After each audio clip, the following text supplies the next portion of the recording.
Hello guys, welcome back to NFT Inspo. For today's video, we're going to show you how to fix Sony TV error 2200. So if you're interested, let's start the tutorial. So error code 2200 may pop up on your TV screen while attempting to connect to the network.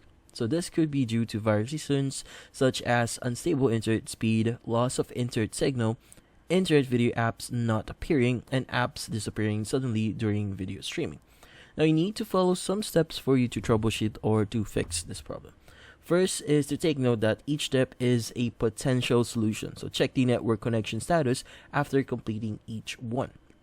First, reset both the TV and the wireless router to fix any potential network congestion.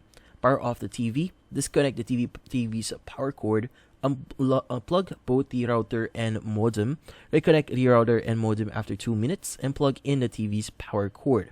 Turn on the TV, wait for 5 minutes, and refresh the TV's internet content multiple times.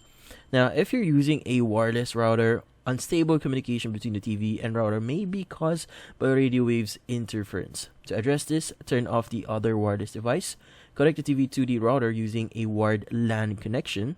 Note, if these steps improve communication, it's likely due to unstable connection between devices.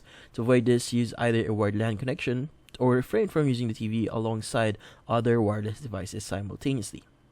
Also, ensure the TV has the latest software installed by downloading updates from the model support page. Next is to reset the TV to its original factory settings. Note, after a factory reset, reconnect the TV to the network either via wired LAN or wireless connection, depending on your network setup.